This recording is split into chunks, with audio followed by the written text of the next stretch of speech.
तभी ध्यान देकर सुना कहानी।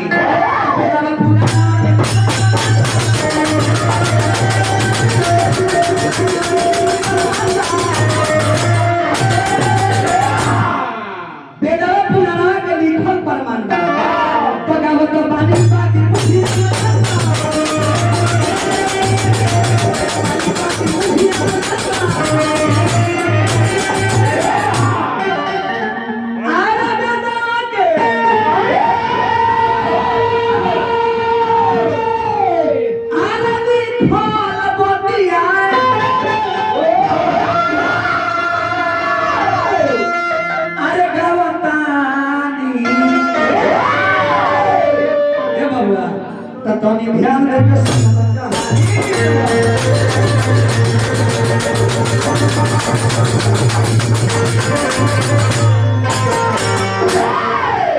चलो बाबू बाबा उस समय के बाद त्रेता युग के बाद कहानी हमारे सती का हमसे रहता। भगवान शिव मैया सती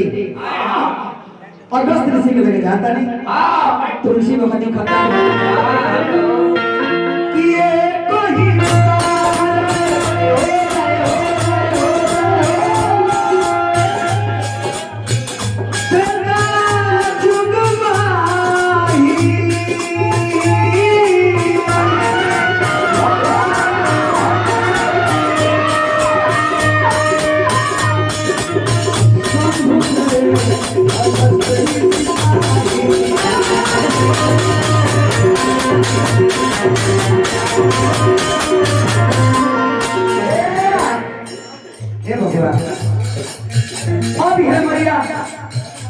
शंकर भगवान का सरस्वती की जाता नहीं तुलसी बाबा जी जाता नहीं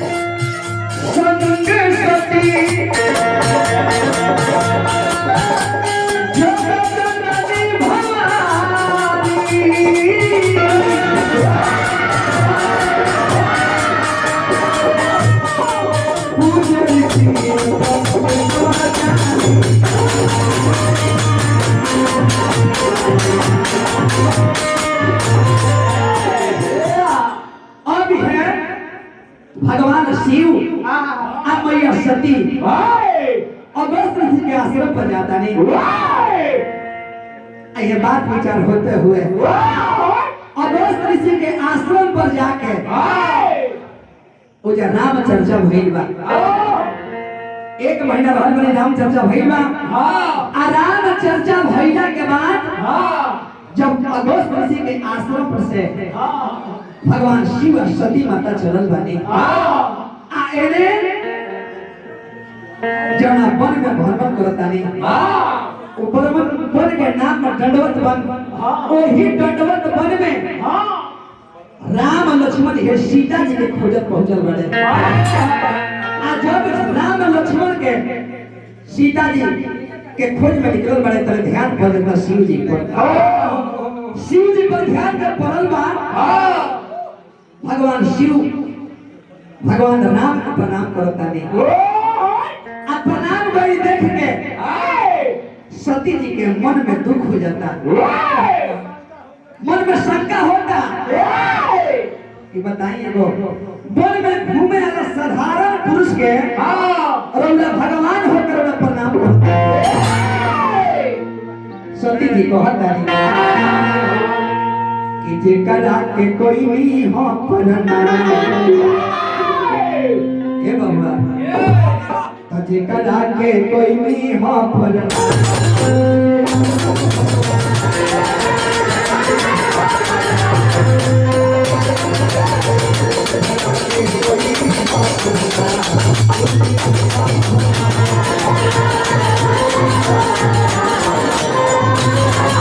आई हम लोग बने जी के जीता जी के सबसे बड़ी रुपया का पुरस्कार बा स्पर्धा के जो जयकार बा हमने के कहन खातिर हमारे बने सब ए बाबा भगवान को पता लगी जो खजाना में से रुपया आवा ओ में एक गुलर के फूल गिर जा। अरे महाराज हम कहेंगे मैं गुलर के गछिया उखड़ के पड़ जा। और ये करा बाबू ये चल जाओ। हाँ हाँ सोरिया ही कर लाला की यहाँ जाएगी मारे भेजा को गिरे जाती हमारा तो बुझा दे हमें दुगो लगावे में तो हम लोग दुगो लगावत तारो जेकरा के कोई नहीं हम प्रणाम उस श्री राम हवा और तारी कोई से तो अयोध्या होई में कर गोहिया हमने के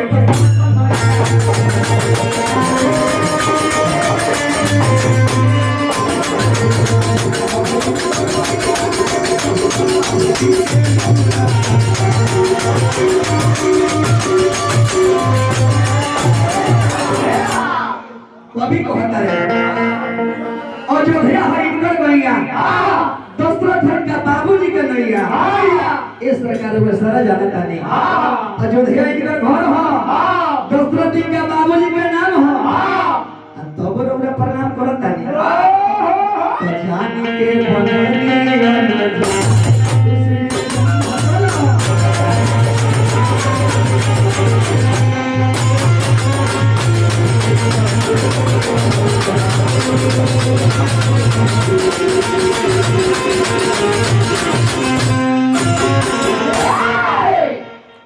अब कहानी